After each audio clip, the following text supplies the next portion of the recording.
नमस्कार, स्वागत है आप सभी का बिब्लियोफाइल के इस टेक्निकल प्लेटफॉर्म के ऊपर। आज हम अपनी जो रेगुलर टेस्ट सीरीज है सीजीएल की, उसका पेपर 025857 857 नंबर का जो पेपर है उसके सॉल्यूशन को लेकर। जैसा कि हमें मालूम है कुल प्रश्नों की संख्या 25 होती है, तो प्रश्न देखने के बाद क्या थॉट्स आनी चाहिए, कम समय में कैसे करें, अप्रोच कैसे करें, इन सारी बातों को डिस्कस करते हुए पेपर सॉल्यूशन की तरफ चलते हैं। तो चलिए पहले सवाल की बात करते हैं। पहला सवाल देखें आप, एनालॉजी बेस्ड ऑन नंबर्स का सवाल है। मुझे दो नंबर्स है, इनमें रिलेशन बनाना है, 4 और 48। तो सबसे पहला तरीका तो क्या दिखाई दे रहा है कि मैं 4 को 12 से गुणा कर दूं, 12 गुणा 4 48। सेम वे मैं 5 को भी किससे गुणा कर दूं, 12, और 12 गुणा 5 कितना हो जाए, 60। बट ऐसा ऑप्शन के अंदर नहीं है, मतलब ये तरीका क्या हो गया, मेरा गलत हो गया। जो सबसे पहले हमें मालूम चला कि हम ऐसे कर सकते हैं। सेकंड क्या है, हमारी बात हुई जब भी हम सवाल करें, नंबर्स को जब भी हम देखते हैं तो हमारे मन में सबसे पहले स्क्वायर क्यूब की फॉर्म आनी चाहिए। तो देखो ये आपको क्लास में करवाया हुआ है कि 4 का क्यूब माइनस 4 का स्क्वायर वो कितना होता है, 48। यहाँ 64, इधर है 16। अगर आप डिफरेंस लेंगे तो कितना आ जाएगा, 48। तो रिलेशन क्लियर है यहाँ पर। आगे बात करेंगे, 5 का क्यूब माइनस 5 का स्क्वायर 125 माइनस 25, तो वैल्यू कितना आएगी, 100। तो ऑप्शन फर्स्ट क्या होगा, हमारा राइट आंसर होगा। अगले सवाल की तरफ चलते हैं। नेक्स्ट सवाल देखें। अगला है again analogy based on words का सवाल है। दो शब्द है, दूध और पानी। तो दूध और पानी में क्या रिलेशन है कि दूध में पानी की मिलावट की जा सकती है। दूध में किसकी मिलावट होती है, पानी की। अडल्ट्रेशन किसके द्वारा होता है, पानी के द्वारा। तो जो घी है उसमें अडल्ट्रेशन किसके द्वारा होता है, वनस्पति घी जो बोलते हैं हम, डालडा जो बोलते हैं, उसकी इसके अंदर क्या होती है, मिलावट की जाती है। अगले प्रश्न की तरफ चलते हैं।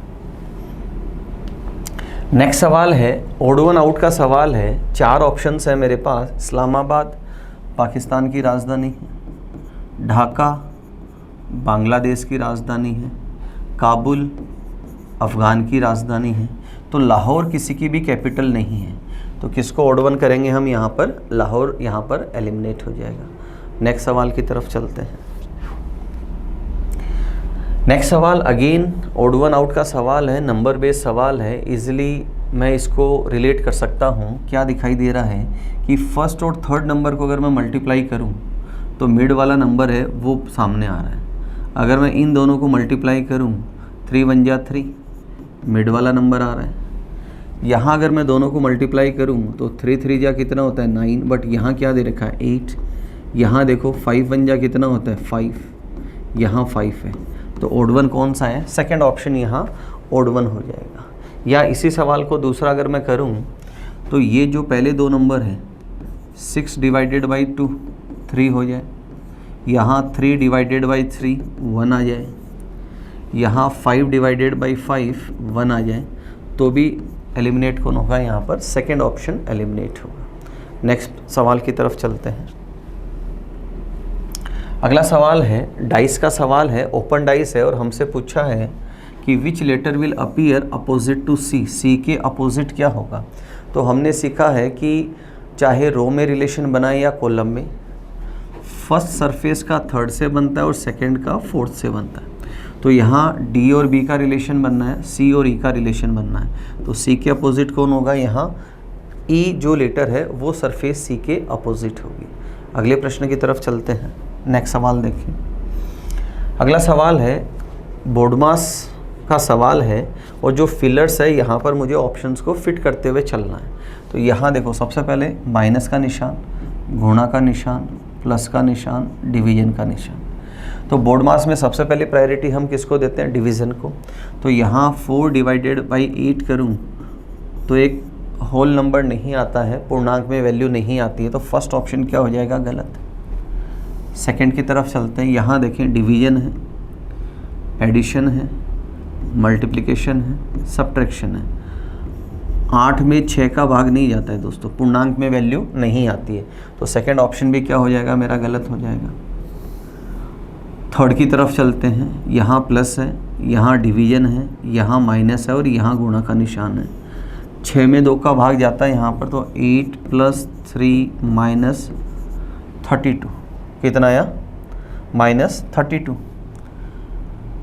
अब यहाँ वैल्यूज़ आप चेक करें, प्लस की जो वैल्यू है वो कितना है 11 और ये माइनस वाली ज़्यादा है, तो थर्ड ऑप्शन भी क्या हो जाएगा यहाँ पर गलत हो जाएगा। फोर्थ ऑप्शन की तरफ चलते हैं। देखें, गुणा का निशान, डिवीजन है, माइनस है, एडिशन है। पहले इन तीनों को सॉल्व करेंगे। 6 में 2 का भाग लगाऊं 3, 8 × 3 = 24, -4 + 8, पॉजिटिव वैल्यूज़ का सम है 32, -4 किया तो कितना आया 28, और यहाँ पर भी कितना है 28। तो ऑप्शन डी क्या होगा यहाँ पर राइट आंसर होगा। अगले सवाल की तरफ चलते हैं। नेक्स्ट सवाल सीरीज का सवाल है और क्वेश्चन मार्क की जगह क्या आएगा ये हमें चेक करना है। तो नंबर सारे आसपास है और नंबर सारे आसपास हो तो सबसे पहले हमें क्या करना है, डिफरेंस लेते हुए चलना है। बेहतरीन सवाल है, हाईलाइट करता हूँ इसको। अपनी एक्स्ट्रा जो नोटबुक हम बना के रखते हैं जिसमें कुछ नया मिले उसको नोट डाउन करना है, तो ये उसी पैटर्न का सवाल है। यहाँ देखो, सबसे पहले मैं डिफरेंस की बात करूँ, डिफरेंस कितना है +6। यहाँ डिफरेंस की बात करें, डिफरेंस है +2। यहाँ बात करें तो डिफरेंस है +42 और यहाँ डिफरेंस की बात करें तो डिफरेंस है -44। ये डिफरेंसेस यहाँ आए और इन डिफरेंस में मैं रिलेशन बनाऊँ तो यहाँ पर कोई भी रिलेशन नहीं बन रहा है कि 6 से 2, फिर 2 से 42 और 42 से -44, कोई रिलेशन नहीं है। अब 6 कैसे बनाएं इसके ऊपर विचार करते हैं। तो 6 बनाने का पहला तरीका हो कि 2 का क्यूब -2, बट और यहाँ आगे करें कि 2 का स्क्वायर और -2। अब 42 वाला पैटर्न है, यहाँ बात करें तो ये 36 के आसपास आता है और 36 क्या है 6 का स्क्वायर, बट एक बार क्यूब दूसरी बार स्क्वायर तो अगली बार क्या आना चाहिए क्यूब।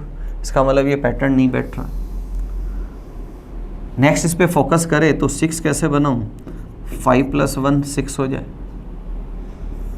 2 अगर बनाऊं तो 5 से रिलेट करूं तो 5 का डबल कितना है 10, और 10 में कितना घटा दूं मैं 8 माइनस कर दूं। अगला रिलेशन लूं तो 5 10 और इधर कितना लूं 15, और 15 में जोड़ना है कितना 27। पिक्चर क्लियर हो रही होगी। 1 क्या है 1 का क्यूब है, 8 क्या है 2 का क्यूब है, यहाँ क्या है 3 का क्यूब है। 44 की बात करूँ तो यहाँ 20 लेना है अब इस बार, फिर यहाँ एक बार प्लस, एक बार माइनस, एक बार प्लस और एक बार क्या लेना है माइनस लेना है, और यहाँ 4 का क्यूब आ जाएगा इस बार, और 4 का क्यूब कितना होता है 64, और 20 - 64 करूँगा तो परफेक्टली क्या आएगा यहाँ पर -44 आएगा। और यहाँ आगे जाएं तो देखो 5 10 15 20 और 25 आएगा। नेक्स्ट मुझे करना है प्लस, और क्या करना है 5 का क्यूब जो कितना होता है 125, तो वैल्यू कितना आएगी 150। अब 150 यहाँ ऐड करेंगे तो नंबर कितना आ जाएगा 276। कितना आएगा 276। तो थर्ड ऑप्शन यहाँ पर क्या होगा राइट आंसर होगा। जोरदार सवाल है, स्वाद आएगा आपको भी। अगले प्रश्न की तरफ चलते हैं। नेक्स्ट सवाल देखें। अगला सवाल है अरेंजमेंट का सवाल है और कहते हैं कि PQRST 5 लोग हैं। कितने हैं 5। किसी बेंच पर बैठे हैं, PQ के बगल में है, बगल में मतलब P और Q आसपास बैठे हैं, R S के बगल में है, मीन टू से R और S भी क्या है अगल बगल है।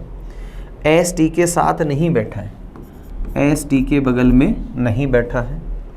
जो किसके लिए आता है सेकंड पर्सन, और सेकंड पर्सन कौन है यहाँ पर T बेंच के बाएं छोर पर बैठा है। पिक्चर यहाँ से शुरू करते हैं। 5 लोग हैं, 1 2 3 4 5, और T कहाँ है बाएं छोर पर है। R दाएं से दूसरे स्थान पर है, ये राइट हैंड है। यहाँ से सेकंड पोजीशन पे कौन है R, और R के बगल में कौन है। अब देखो P और Q साथ साथ आने हैं तो 2 जगह यही हैं P और Q के लिए। इसका मतलब यहाँ पर कौन आ जाएगा S। फिर दे रखा है P Q तथा T के दाएं बैठा है। P किसके Q तथा T के, तो यहाँ Q ले लूँ और उसके राइट कौन आ गया P। और ये भी कंडीशन फुलफिल हो गई कि P और Q क्या है अगल बगल है, R और S भी क्या है अगल बगल। तो अरेंजमेंट मेरा कंप्लीट है। यहाँ पर सवाल क्या पूछा है मेरे से, P तथा R एक साथ बैठे हैं, बिल्कुल एक साथ बैठे हैं। P के बैठने की स्थिति क्या है, तो P कहाँ बैठा है ये हमसे पूछा है। पहला ऑप्शन कहता है Q तथा S के बीच, गलत है पहला ऑप्शन।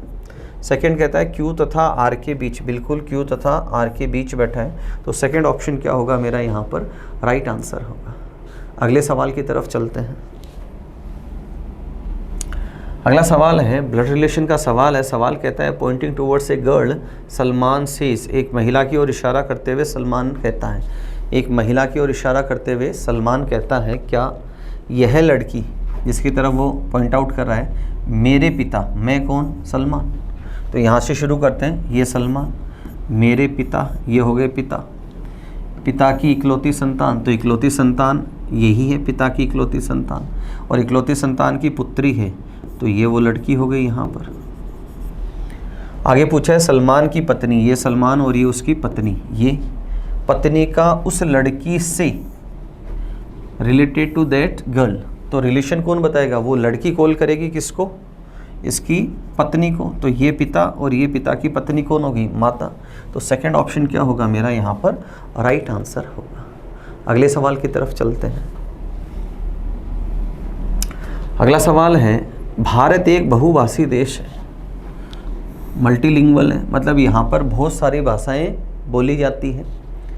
हिंदी भारत की राष्ट्रभाषा है, हिंदी भारत की राष्ट्रभाषा है। इसका मतलब यहाँ कंक्लूजन निकला कि यहाँ जो ऑफिशियल वर्क है, सरकारी जितने भी काम हैं, वो एक ऑप्शन उसका है कि वो हिंदी में किए जा सकते हैं। तो दो चीज़ें हमने सीखी कि भारत एक बहुभाषी देश है, मतलब यहाँ अलग अलग रीजन में बहुत सारी भाषाएं बोली जाती है, ये हम प्रैक्टिकली भी अनुभव करते हैं। और राष्ट्रभाषा होने का मतलब है कि जो ऑफिशियल वर्क है, सरकारी काम है, सरकारी दस्तावेज है, वो हिंदी में पुट किए जा सकते हैं। दो चीज़ें यहाँ समझ में आई। सभी भारतीयों को अनेक भाषाएं सीखनी चाहिए, मैंडेटरी नहीं है, जो जिस रीजन का है उसको वही भाषा आनी चाहिए, ये कंपल्सरी ज़रूर हो सकता है। भारतीय होने के लिए हिंदी सीखनी होगी, कोई अनिवार्य नहीं है कि हिंदी सीखनी ही हो भारतीय के। राष्ट्रभाषा का मतलब है यहाँ के जो डॉक्यूमेंटेड जो वर्क है वो हिंदी में किए जा सकते हैं, इससे इतना ही समझ में आता है। तो दोनों यहाँ पर क्या है, गलत है। तो third option neither first nor second, ये मेरा क्या हो जाएगा यहाँ पर आंसर हो जाएगा। अगले सवाल की तरफ चलते हैं। अगला सवाल कोडिंग डिकोडिंग का सवाल है। गंगा का कोड देख रखा है और यमुना का कोड पूछा है। देखो, जब भी हम सवाल करते हैं तो सवाल करने का हमारा तरीका सबसे पहला होता है हम पेयर ऑफ लेटर की तरफ चलते हैं, दूसरा तरीका होता है हम फिक्स कोड चेक करते हैं, तीसरा हमारा होता है रिपीटेशन ऑफ लेटर्स होता है, और चौथा तरीका होता है कंपैरिजन। चौथा तरीका हमारा क्या होता है, कंपैरिजन। पेयर ऑफ लेटर से मतलब है पहला अक्षर जी और जी के पेयर में टी आता है जो कहीं पर भी नहीं है, तो पेयर ऑफ लेटर नहीं है यहाँ। फिक्स कोड का मतलब है जिस वर्ड का मेरे से कोड पूछा है, यहाँ मेरे से कोड कुछ किसका पूछा है, यमुना का, क्या ये सारे लेटर ऊपर मौजूद है, जवाब मिला नहीं है। रिपीटेशन ऑफ लेटर्स का मतलब है वर्ड के जो लेटर्स हैं वही कोड में आ रहे हैं क्या, नहीं आ रहे, तो पहले तीनों तरीके यहाँ पर क्या हो गए, एलिमिनेट हो गए। अगला तरीका क्या कहता है, देखिए नेक्स्ट तरीका क्या कहता है, कंपैरिजन करते हैं। और कंपैरिजन कैसा, फर्स्ट टू फर्स्ट और फर्स्ट टू लास्ट। तो अगर मैं जी को एफ से कंपेयर करूं तो ये है फर्स्ट टू फर्स्ट कंपैरिजन, और यहाँ पर क्या हुआ -1, फिर ए को सी से किया तो क्या हुआ +2, फिर -3, फिर +4 और फिर -5। ये हमारी सीरीज बनी कि फर्स्ट टू फर्स्ट कंपैरिजन है और असेंडिंग ऑर्डर है 1 2 3 4 5, बट एक बार माइनस, एक बार प्लस, एक बार माइनस, ऐसे हम ऑल्टरनेट सीक्वेंस में चल रहे हैं। तो सबसे पहले हमें क्या करना है, माइनस करना है। तो यहाँ अगर मैं माइनस करूँ तो यहाँ x आना है, उसके बाद प्लस करूँ तो c आना है, तो x c, दो ऑप्शन मेरे गलत हो गए यहाँ पर। फिर यहाँ पर क्या करना है, थर्ड में अगेन -3 करना है, फिर +4 करना है, तो यहाँ x c j y, third option क्या होगा मेरा राइट आंसर होगा। अगले सवाल की तरफ चलते हैं, देखें नेक्स्ट सवाल पेपर कटिंग फोल्डिंग का सवाल है। सबसे पहले अगर मैं इसको ऊपर लेके जाऊं तो ये कंप्लीट हो जाएगा, और जब ये आधा हिस्सा ऊपर की तरफ जाए तो व्हाट इट मीन्स कि यहाँ पर सेम एक ऐसा ही स्ट्रक्चर और बनेगा। और दोनों स्ट्रक्चर कहाँ बनेंगे, लेफ्ट हैंड के ऊपर बनेंगे। यहाँ परफेक्टली दे रखा है, तो ऑप्शन फर्स्ट क्या होगा हमारा यहाँ पर राइट आंसर होगा। अगले सवाल की तरफ चलते हैं। नेक्स्ट सवाल है, डायरेक्शन का सवाल है, और सवाल क्या है, रणधीर अपने घर से नॉर्थ में 15 किलोमीटर गया, उत्तर गया, है ना। From his house Randhir went 15 kilometres to the north, went 15 kilometres to the north, उत्तर दिशा की ओर। रणधीर अपने घर से उत्तर में 15 किलोमीटर गया। Got it. तो ये एक स्टार्टिंग पॉइंट लिया हमने, और नॉर्थ की ओर कितना चला, 15 चला। फिर वह वेस्ट पश्चिम की ओर मुड़ा, ये वेस्ट की ओर मुड़ा और 10 किलोमीटर चला, और कितना चला, 10 चला। फिर वह राइट मुड़ा, राइट का मतलब क्लॉकवाइज, और 5 किलोमीटर चला। अंत में ईस्ट की ओर मुड़कर और कितना चला, 10 चला। ये और ये दूरी क्या है, बिल्कुल बराबर है। इसका मतलब ये जो बिंदु है इसकी सिद्ध के अंदर है एकदम से। वह अपने घर से किस दिशा में है, ये उसका घर है, और घर से कौन सी डायरेक्शन में, नॉर्थ की तरफ है। तो सेकंड ऑप्शन क्या होगा मेरा, राइट आंसर होगा। काफ़ी आसान सवाल है। अगले प्रश्न की तरफ चलते हैं। नेक्स्ट सवाल वेन डायग्राम का सवाल है। रिलेशंस बताना है tall man, black heard people and Indians, भारतीय। तो मैं बात करूं कि टॉल और ब्लैक हेयर्ड, तो कुछ लंबे आदमी काले बालों वाले हो सकते हैं, और अगर मैं यहाँ ले लूँ इंडियन, तो नेक्स्ट रिलेशन कुछ लंबे आदमी भारतीय हो सकते हैं, या कुछ भारतीय लंबे आदमी हो सकते हैं। ब्लैक हेयर्ड पीपल और इंडियन, अगेन यहाँ क्या आया, समार, कि कुछ काले बालों वाले भारतीय हो सकते हैं या कुछ भारतीय काले बालों वाले हो सकते हैं। तो रिलेशन सब में क्या आया, समार का। तो फर्स्ट ऑप्शन क्या होगा, राइट आंसर होगा। अगले सवाल की तरफ चलते हैं। नेक्स्ट सवाल देखिए, मिरर रिफ्लेक्शन का सवाल है, और मिरर रिफ्लेक्शन का मतलब है हम लेफ्ट से किधर आएंगे, राइट। तो देखो अगर इसका रिफ्लेक्शन हम लें, यहाँ 6 है, 7 है, 8 है, यहाँ 5 एंड 4। तो मिरर रिफ्लेक्शन का मतलब हमने क्या सीखा है कि लेफ़्ट से राइट जाना, या राइट से किधर जाना, लेफ़्ट की तरफ जाना। तो जो नीडल 7 और 8 के बीच है उसका रिफ्लेक्शन देखो, जो 7 पे उसका रिफ्लेक्शन 5 पे आता है, और जो 8 पे उसका रिफ्लेक्शन 4 पे। तो जो 7 और 8 के बीच है सुई, वो कहाँ दिखाई देगी मुझे, 4 और 5 के बीच। फर्स्ट ऑप्शन में नहीं है। यहाँ देखें 6, 5, 4, यहाँ पर देखो 6, 5, 4, ये नहीं है, ये 4 और 3 के बीच में है। यहाँ 6, 5 और 4। अब ये नीडल देखो छोटी वाली नीडल है, और ये बड़ी नीडल है, लॉन्ग नीडल है, तो इसको मैं गलत कर दूंगा, ये लॉन्ग नीडल है, और जबकि ये कौन सी है, शॉर्ट नीडल है यहाँ पर। तो 3 ऑप्शन मेरे एलिमिनेट हो गए। ये परफेक्ट शॉर्ट नीडल मुझे दिखाई दे रही, ये सही है। आगे देखो यहाँ नंबर कितना है, 3, और यहाँ है 2, तो यहाँ है 9 और इधर है 10।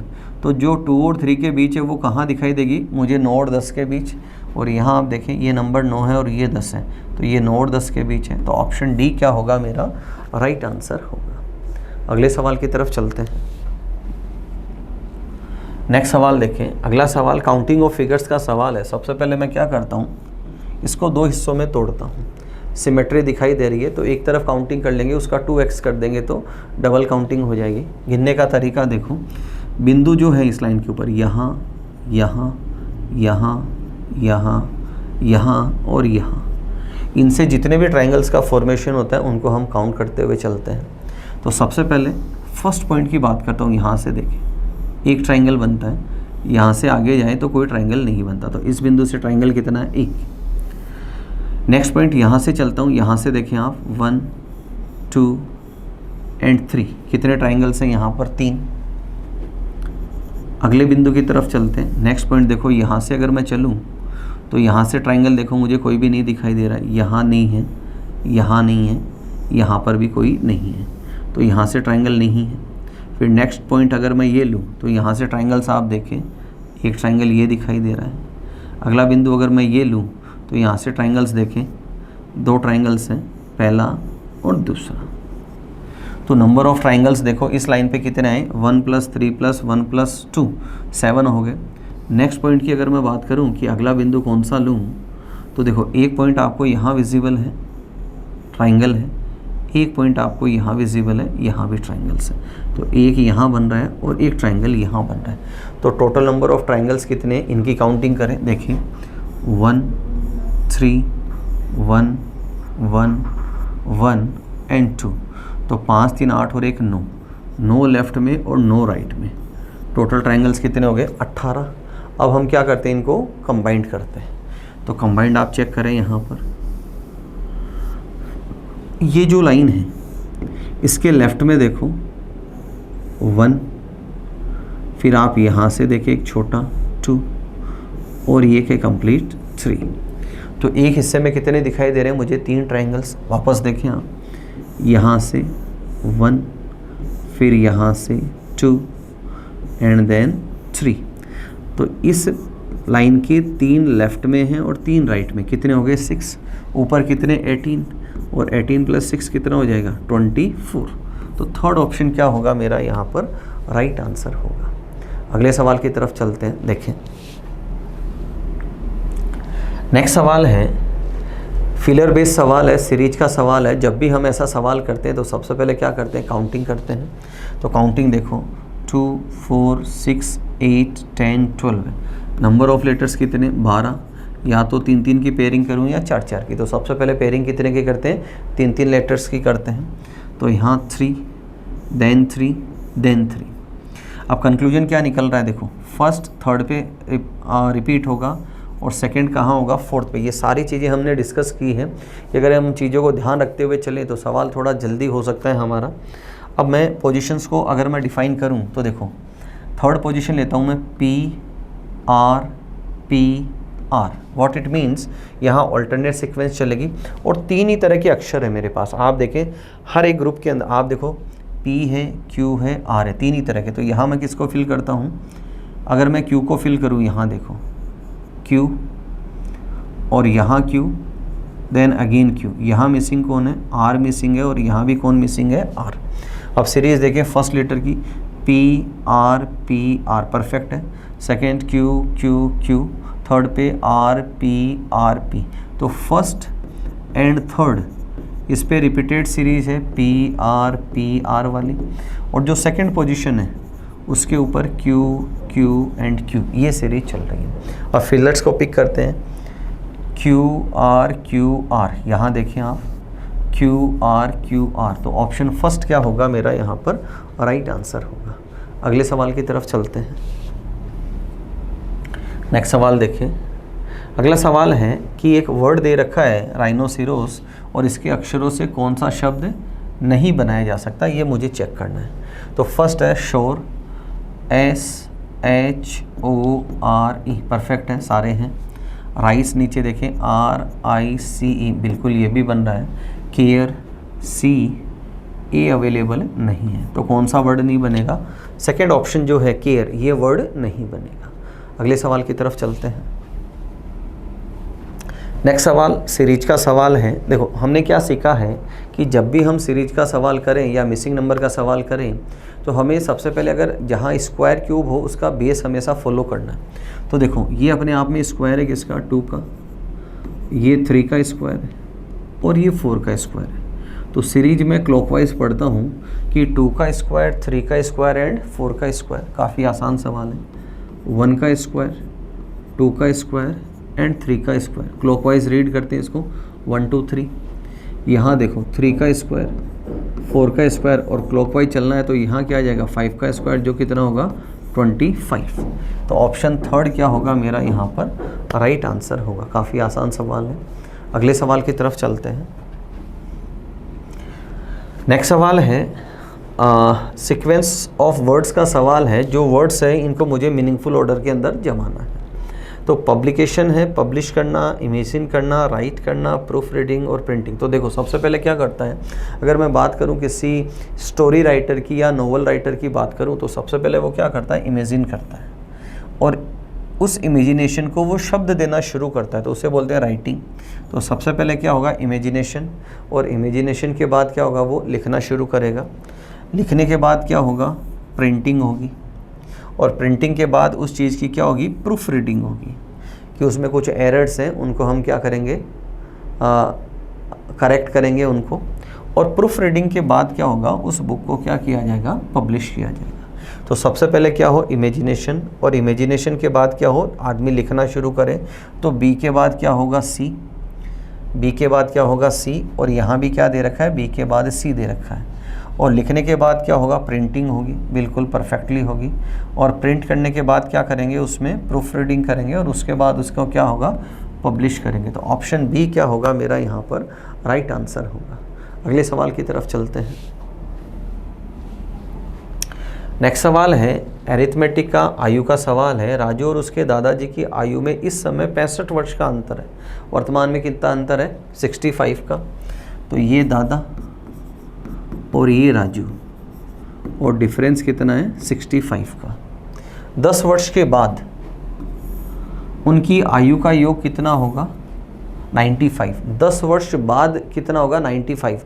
तो वर्तमान की अगर मैं बात करूं कि वर्तमान में उनका योग कितना है, तो -10 तो दादा के और -10 किसके, राजू के। तो वर्तमान में इनका कितना है, 75। वर्तमान में सम कितना है, 75।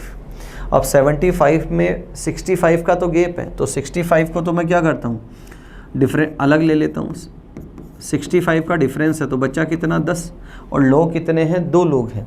तो दोनों में मैं आधा आधा बांट दूँ, 5-5। दोनों में कितना बांटा, 5-5। अंतर कितने का, 65 का। इसका मतलब दादा के पास 65 एक्स्ट्रा था और अभी कितना मिला, 5। तो दादा की आयु तो कितनी है, 70, और जो राजू है उसकी आयु कितनी है, 5, और दोनों का डिफरेंस कितना आ जाएगा, 65। तो पूछा है वर्तमान में राजू 5 साल का है और दादा कितने का है, 70 का है। तो ऑप्शन थर्ड क्या होगा मेरा यहाँ पर राइट आंसर होगा। अगले सवाल की तरफ चलते हैं। नेक्स्ट सवाल अगेन एक सीरीज का सवाल है, बेहतरीन सवाल है। देखें यहाँ सबसे पहले मैंने नोट किया डेसिमल बढ़ रहा है, तो लाजमी है कि मल्टीप्लिकेशन तो होगा ही होगा यहाँ पर। क्यों, क्योंकि नंबर क्या आ रहा है, बड़ा। और हमने क्या सीखा है कि जब भी डिफरेंस कम से कम 1.5 गुना हो तो मल्टीप्लाई करके ही चलते हैं, उसको बड़े डिफरेंस में कंसिडर करते हैं। तो 30 से 105 कैसे बनाऊँ, 30 गुणा 3 कितना होता है, 90, और 90 में कितना जोड़ा, 15, और 15 क्या है, 30 का आधा। इसका मतलब यहाँ मैं क्या बोल सकता हूँ, ये 3.5 टाइम्स है। कितना है, 3.5 टाइम्स है। तो देखो अगर मैं इसका 4 गुना करूँ तो 420 होता है, कितना, 420। तो मैं इसको कितना कर दूँ, 4.5 टाइम्स। कितना कर दूँ, 4.5। पिक्चर बन गई हमारी। इसको कितना करूँ, 5.5 टाइम्स। तो ये वाला डिफरेंस कितना होगा, 2.5, और ये वाला डिफरेंस कितना होगा, 1.5। तो इसका 1.5 गुना यहाँ क्वेश्चन मार्क की जगह क्या आ जाएगा, 12, और 12 का 2.5 गुना कितना होता है, बिल्कुल 30 होता है। तो राइट आंसर क्या होगा यहाँ पर, 30। और डिफरेंस क्या है, क्लास नोट्स के अंदर आपको मिल जाएगा सवाल कि 1.5 गुना, 2.5 गुना, 3.5, 4.5, 5.5 एंड सो ऑन। परफेक्ट। चलो अगले सवाल की तरफ चलते हैं। नेक्स्ट सवाल है कोडिंग डिकोडिंग का सवाल है। अरुण का कोड 64 है, तो बताइए वरुण का कोड क्या होगा। देखो जब भी हम सवाल करते हैं सबसे पहले हमने क्या सीखा है, या तो पोजीशन लिखी जाती है या पेयर की पोजीशन लिखी जाती है। ये 2 चीज़ें हमने सीखी हैं। तो अगर मैं पेयर की पोजीशन लूँ, यहाँ देखो सबसे पहले मैं इनकी लेटर्स की पोजीशन लेता हूँ। देखो सम कितना आ रहा है, 10, 18, 19, 20, 40, 50 और 54। सम कितना आया, 54, जबकि बनाना कितना है, 64। सेकेंड तरीका हम क्या अडॉप्ट करते हैं कि इनकी डिजिट्स का सम करते हैं। तो यहाँ 1, 2, 10, 12, 13, 14 और 18, 18 से 64। तो ये 2 तरीके तो हमने क्या किए, एलिमिनेट किए। थर्ड तरीका हम क्या लेते हैं, यहाँ इन पोजीशंस का सम करते हैं। तो ये सम देखो 35, 41, 44, 54 नहीं बैठ रहा है यहाँ पर भी। डिजिट्स का सम करें तो 8, 17, 23, 24 और 27, ये भी नहीं। अब सवाल अपने आप में अच्छा कैसा है, देखो यहाँ क्या किया है, जो कॉन्सोनेंट है उनकी तो पोजीशन ली है, 18 + 14 तो ये सम हो गया 32, और जो वोवल हैं उनके पेयर की पोजीशन ली है, तो ए का पेयर में Z और U में कौन आता है F, तो यहाँ भी सम कितना आया 32, दोनों का सम करूँ तो कितना आया 64। तो जो कॉन्सोनेंट है उसकी तो खुद की पोजीशन है और जो वोवल है उसके पेयर की पोजीशन है। नेक्स्ट लेते हैं हम वर्ड वरुण, तो यहाँ खुद की पोजीशन 22, पेयर की पोजीशन, खुद की पोजीशन, पेयर की पोजीशन, खुद की पोजीशन। तो यहाँ सम करें 20, 30, 40, 50 और 54, और यहाँ कितना है 32, और दोनों का सम करेंगे तो कितना आ जाएगा 86। तो ऑप्शन डी क्या होगा यहाँ पर मेरा राइट आंसर होगा। बेहतरीन सवाल है। अगले प्रश्न की तरफ चलते हैं। नेक्स्ट सवाल है, एनालॉजी का सवाल है, हृदय रोग कार्डियोलॉजी स्टडी ऑफ हार्ट क्या कहलाता है, कार्डियोलॉजी कहलाता है। स्टडी ऑफ हार्ट क्या कहलाता है, cardiology. Same way pathology study of diseases, class में आपको बताई गई ये चीज़ें कि जो बीमारियों का अध्ययन है वो क्या कहलाता है, पैथोलॉजी। जहाँ भी हम ब्लड सैंपल लेके जाते हैं आप देखें उस शॉप के ऊपर क्या लिखा जाता है, पैथोलॉजी। Got it. अगले सवाल की तरफ चलते हैं। अंतिम सवाल आज के प्रश्न पेपर का दे रखा है इसमें कि in the following number series, एक नंबर सीरीज है, 2 numbers have been put within brackets, 2 संख्याएं हैं जो ब्रैकेट के अंदर हैं। Select the most appropriate option for these numbers in relation to their inclusion in the series. अब देखो ये जो नंबर आ रहा है 12 और 18, क्या ये सीरीज में बिल्कुल सही नंबर है या नहीं है, ये हमें चेक करना है। तो देखो सीरीज हमने क्या बनाई कि यहाँ पहले 2 नंबर हैं, 2 + 4 कितना हो रहा है 6, फिर 2 + 6 बराबर कितना हो रहा है 8, फिर 2 + 8 कितना हो रहा है 10, फिर 2 + 10 कितना हो रहा है 12। परफेक्ट है, ये नंबर बिल्कुल सही है। फिर देखो 2 + 12 कितना हो रहा है 14, फिर 2 + 14 16, 2 + 16 18। तो ये नंबर भी क्या है, मतलब दोनों ही जो ब्रैकेट के अंदर नंबर है वो क्या है, सही है। Both the bracketed numbers are correct. Option D क्या होगा यहाँ पर राइट आंसर होगा। तो ये थे दोस्तों आज के पेपर के 25 क्वेश्चंस। चीज़ों को अच्छे तरीके से आपको समझाने की पूरी कोशिश की गई है। चीज़ें समझ में नहीं आए, कहीं डाउट हो आप मेरे से पूछ सकते हैं। जिन सवालों को हमने हाईलाइट करके चला है उन पे थोड़ा सा फोकस करने की हमें ज़रूरत है। आज के वीडियो में इतना ही। अपना ध्यान रखें, मुस्कुराते रहें। जय हिंद।